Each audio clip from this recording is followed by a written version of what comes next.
Hey everybody, this is TotalGamerJunkie. I want to welcome you all back to my channel. So in this video, I want to discuss whether or not this game will be the last time we see Max and Chloe. Now I've had to go back and redo this video because of a recent find on TikTok where we see a photo of Max and Chloe together.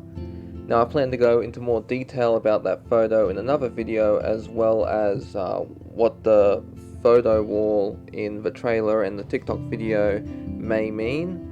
But for now, we can use that information here as well, but I'm going to go into more depth in another video. Now, one thing that I've mentioned in a previous video is I don't think Chloe will be in the game as much as she was in the first game. I think she's going to show up in the third chapter or third episode, but we'll be able to get phone calls from her and text messages. And I think this is a good way to help the newer characters be flushed out. So even though we get that little time with Chloe in the third chapter, I do think that there is going to be DLC that will explore what Max and Chloe were doing before the events of the game. Because after Life is Strange 1, every game has always had a prequel DLC. Now, Life is Strange 2, however, had a unique twist on this. They released this little demo, The Awesome Adventures of Captain Spirit, and Life is Strange let us import what we did in that little demo into Life is Strange 2, and it actually takes place after episode 1 and at least a quarter, if not almost halfway through episode 2. And depending on what choices we did, how we interacted with everything, we see the changes, the little mini changes that will happen around episode 2. Before the Storm, funny enough, which is actually meant to be a prequel, or which is a prequel to Life is Strange 1, had a prequel of itself involving Max and Chloe on the day that William died. And then True Colors had its own prequel episode, Wavelengths, where we played as Steph, and we got to explore what Haven Springs was like and how she set up her store. And it ended when she met Alex, and then we play the original game, we play as Alex, and we continue on from there. Now, if we get DLC, it's going to be interesting to see, because obviously, if we do get DLC of Max and Chloe, we'd be playing as Max.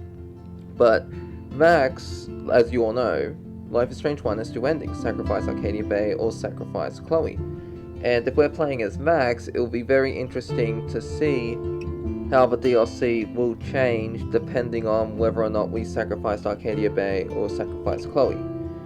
Because they're not just going to make a DLC that's specifically for Max and Chloe. They're going to give, as they said, no choice is canon. So we're going to get clearly we're going to get the option to play the DLC if it's Max. If we're playing as Max, that is, we're going to get that option. Did we sacrifice Arcadia Bay or sacrifice Chloe? Now, I think they should actually, because let's face it, bringing back Max and Chloe, this is going to be a huge hit. It's going to sell a lot. It also depends if it's done right, because guarantee you day one sales are going to be flying off the chart. And if the story is bad and word of mouth gets around, then people are not going to buy the game. And so, that's what happened with The Last of Us Part 2. Sales dropped immediately. Well, not immediately, a few weeks passed, but still though, it was crazy.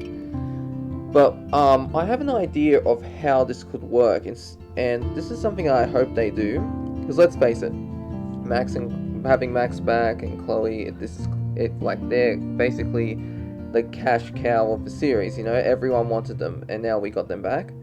I think instead of a DLC, what they should do is make a prequel, like Before the Storm, but we play as Max and we explore what she's been up to, because we know that she's been moving around for years. She takes pictures of abandoned places and she's handing photos in at art museums and galleries, and she wants to be a famous photographer.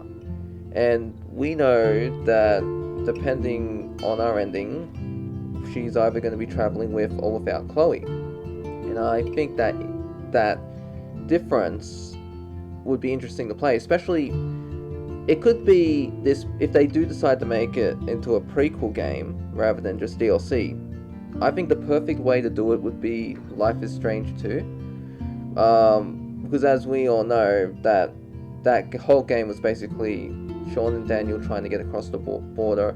It was basically like, I've actually made a comparison to another game, Road, I believe it was 96, and in that game you played as multiple characters, and you saw how your choices impacted these characters you met. That was one of the things I didn't like about Life is Strange 2. It's because you kept moving on. You couldn't really form bonds with all these characters for a long time, like how Life is Strange 1 in True Colors and Before the Storm does it.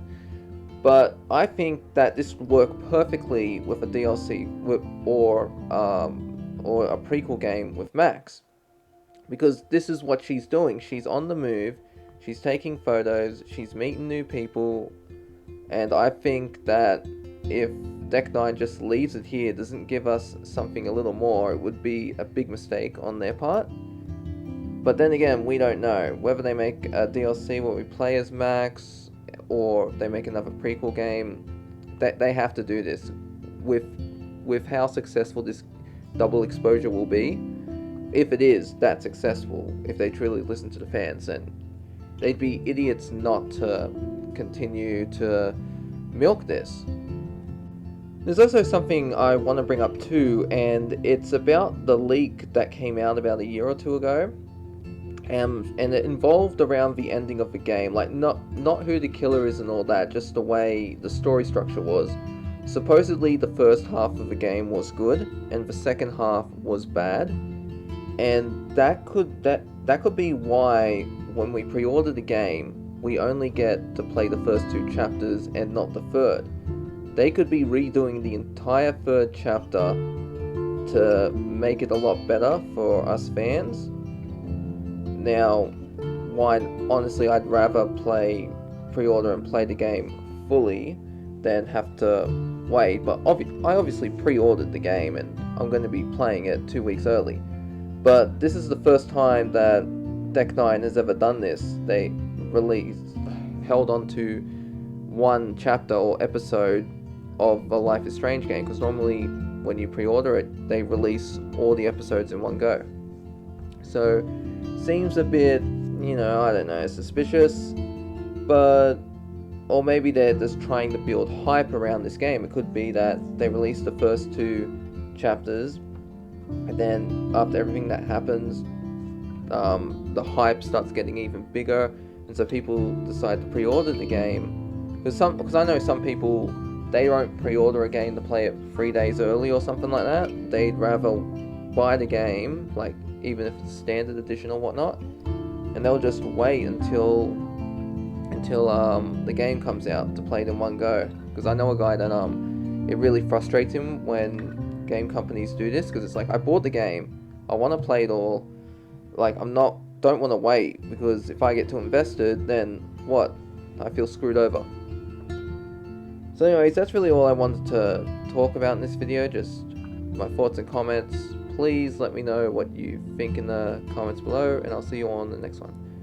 This is TotalGamerJunkie, signing off.